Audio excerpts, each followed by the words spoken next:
श्री स्वामी समर्थ. आपल्या आयुष्यामध्ये झाडं ही खूप महत्त्वाची आहेत. झाडं ही फक्त पर्यावरण शुद्ध करत नाहीत, तर त्यांचा आपल्या जीवनावर खोल असा परिणाम होत असतो. वास्तुशास्त्रानुसार घरामध्ये काही झाडं लावल्याने सकारात्मक ऊर्जा मिळते, घरात सुखसमृद्धी सुद्धा येते. अशाच एका वनस्पतीची म्हणजे ज्याला आपण कृष्णकांता, विष्णुकांता असे म्हणतो, तेच अर्थात गोकर्ण, ज्याला अपराजिता असं सुद्धा नाव आहे, तर या गोकर्णाला पांढरी किंवा निळी फुले येतात. या फुलांचा आकार गायीच्या कानासारखा असतो, म्हणून याला गोकर्ण असे म्हणतात. निळ्या रंगाचे फूल भगवान श्रीहरी विष्णूंना प्रिय आहे. गोकर्णाच्या वेलीला वेल्थ वेल असेही म्हणतात. शास्त्रानुसार गोकर्ण घरामध्ये लावल्याने धनाची प्राप्ती होते. हे रोप घरात लावल्याने लक्ष्मीचा वास आपल्या घरामध्ये होतो.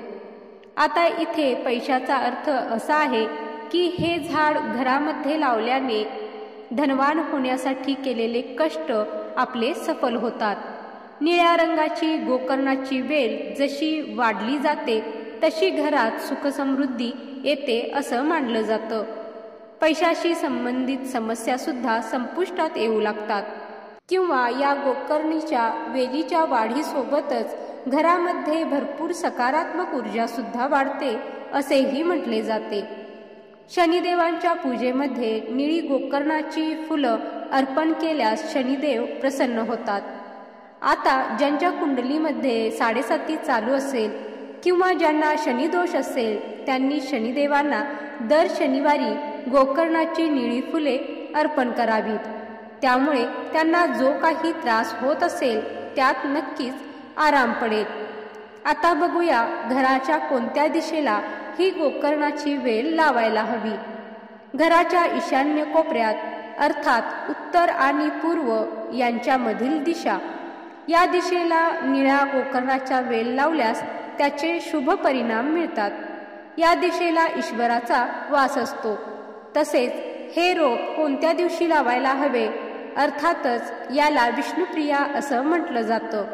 त्यामुळे विष्णूंना समर्पित असणारा दिवस अर्थात गुरुवारी किंवा माता लक्ष्मीच्या दिवशी म्हणजे शुक्रवारी, या दिवशी तुम्ही निळी अपराजिता अर्थात निळा गोकर्ण लावू शकता. या दिवशी लावल्याने तुम्हाला अधिक फायदेशीर ठरेल आणि तुमच्यामध्ये आणि तुमच्या घरामध्ये सुखसमृद्धी येईल. गोकर्णाचे रोप आपल्या चांगल्या नशिबाचे प्रतीक मानले जातात. वास्तुशास्त्रानुसार निळ्या रंगाची वेल घरी वाढली की घरात धनाची प्राप्ती होते असं म्हणतात. मात्र गोकर्णाचे रोप जर आपल्या घरी असेल तर या 3 चुका तुम्ही करू नका. यामुळे उलट परिणामही होऊ शकतात.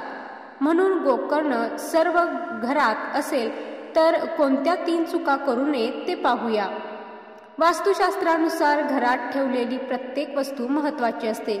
इतकंच नाही तर आपल्या घराच्या बागेत किंवा घराच्या आत उगवलेल्या झाडांचा वास्तुशास्त्राशी थेट संबंध असतो.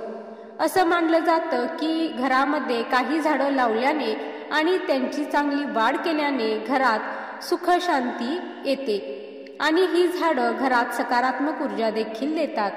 एवढंच नाही तर घरामध्ये या रोपांच्या वाढीबरोबर धनलक्ष्मीचे आगमनही होतं असं मानलं जातं.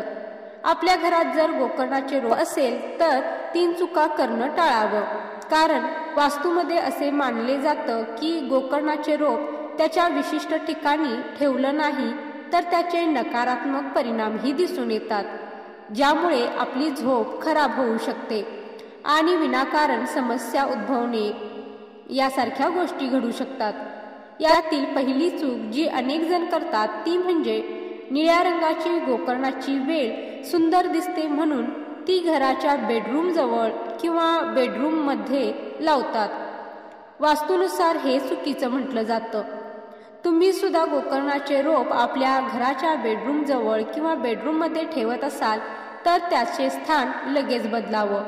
घरामध्ये प्रत्येक ठिकाणी आणि वेगवेगळ्या प्रकारची रोपं लावणं चांगलं असलं तरी वास्तुशास्त्रानुसार घराच्या बेडरूममध्ये गोकर्णाचं रोप कधीही लावू नये. किंवा बेडरूमच्या आजूबाजूला ठेवल्याने फायद्याऐवजी तोटा होऊ शकतो। दुसरी चूक करू नये ती म्हणजे कोमेजलेले गोकर्णाचे रोप वास्तूमध्ये कधीही सुकलेले कोमेजलेले गोकर्णाचे रोप आपल्या घरात लावू नये। असं मानलं जातं की जर आपण वाळलेलं झाड घरात ठेवलं तर आपल्याला अनेक प्रकारचं नुकसान होऊ शकतं। वाळलेल्या गोकर्णाच्या रोपामुळे घराची आर्थिक स्थिती बिघडू शकते। शिवाय सुकलेली किंवा कोमेजलेली गोकर्णाची वनस्पती सकारात्मक ऊर्जेसाठी अनुकूल मानली जात नाही, त्यामुळे नैराश्य किंवा मानसिक आजार येऊ शकतात। म्हणून जर आपल्या घरामध्ये सुद्धा गोकर्णाची वेल असेल तर त्याची नियमित काळजी घ्यावी। काही कारणांनी ही झाडं सुकली तर ती ताबडतोब काढून टाकावी। त्याचबरोबर असं मानलं जातं की गोकर्णाचे फूल घरामध्ये आनंद दर्शवते। असं मानलं जातं की ही वनस्पती सहजपणे फुलत नाही, विशेषतः ज्या घरात नकारात्मक ऊर्जा असते तिथं त्याची फुलं कधी येत नाही। परंतु या वनस्पतीच्या वेलवीतून फुले सहज उगवल्यास ते आपलं नशीब पालटू शकतात आणि घरात सुखसमृद्धी आणतात। त्यानंतर तिसरी चूक जी गोकर्णाच्या रोपाबाबत तुम्ही करू नये ती म्हणजे घरात जर गोकर्णाचा वेल असेल तर मांस मद्यपान यांचे सेवन करून गोकर्णाच्या रोपाला स्पर्श करू नये, कारण गोकर्ण हे खूप पवित्र मानली जाते। आणि जर आपल्या घरात गोकर्णाचे रोप लावले असेल आणि त्याच वेळी मांस किंवा मद्य प्राशन करून आपण जर त्याला स्पर्श करत असू तर यामुळे अनेक समस्या उद्भवू शकतात। त्याचबरोबर असं मानलं जातं की जर आपल्या घरात गोकर्णाचे रोप असेल आणि या सर्व गोष्टी आपण करत असू तर वनस्पतीचा हा अपमान करण्यासारखा आहे आणि त्याचा आपल्या जीवनावर नकारात्मक परिणाम नक्कीच होऊ शकतो। शिवाय या 3 चुका व्यतिरिक्त गोकर्णाचे रोप जर आपल्या घरात असेल तर छोट्या मोठ्या चुका करणं सुद्धा टाळावं। असं मानलं जातं की रात्रीच्या वेळी कोणत्याही वनस्पतीला स्पर्श करू नये, विशेषतः गोकर्णाचे रोप जर आपल्या घरी असेल तर ही एक अशी वनस्पती आहे ज्याची पूजा केली जाते आणि जर आपण या रोपाला रात्रीच्या वेळेस स्पर्श केला तर आपल्याला त्याचा त्रास होऊ शकतो। त्यामुळे या रोपाला रात्री चुकूनही हात लावणे तसेच रात्री या रोपाला पाणी देणे ह्या गोष्टी करू नयेत। वास्तूमध्ये स्नानगृह हे ऊर्जेचा निचरा करण्याचे ठिकाण मानले जाते, त्यामुळे गोकर्णाचे रोप या भागापासून सुद्धा दूर ठेवणे महत्त्वाचे आहे। किंवा बाथरूम जवळ गोकर्णाचे रोप ठेवल्याने आपल्या घरातील सकारात्मक ऊर्जेचा प्रवाह बाधित होऊ शकतो। त्याऐवजी गोकर्णाची वनस्पती अभ्यासाच्या खोलीमध्ये किंवा हॉलमध्ये ठेवावी, त्यामुळे चैतन्य वाढीस लागते। शिवाय घराच्या अंगणात गोकर्णाचे रोप लावणं खूपच शुभ मानलं जातं। गोकर्णाचे 2 प्रकार आहेत, एकाला निळी फुलं येतात आणि दुसऱ्याला पांढरी फुलं येतात। निळ्या रंगाचे गोकर्णाचे झाड हे सहज उपलब्ध होतात। या 2 पैकी कोणत्याही गोकर्णाची रोपे घरी आणावीत आणि घरी लावावीत। हे गोकर्णाची रोप आपल्या घरी असल्याने घरात सुखशांती समृद्धी नांदते, मात्र त्यांची रोपं लावताना विशेष काळजी घ्यावी, कारण ते एक पूजनीय वनस्पती मानली जाते। धर्मग्रंथानुसार गोकर्ण फुलाला अपराजिता, विष्णुप्रिया, विष्णुकांता इत्यादी नावाने देखील ओळखले जाते।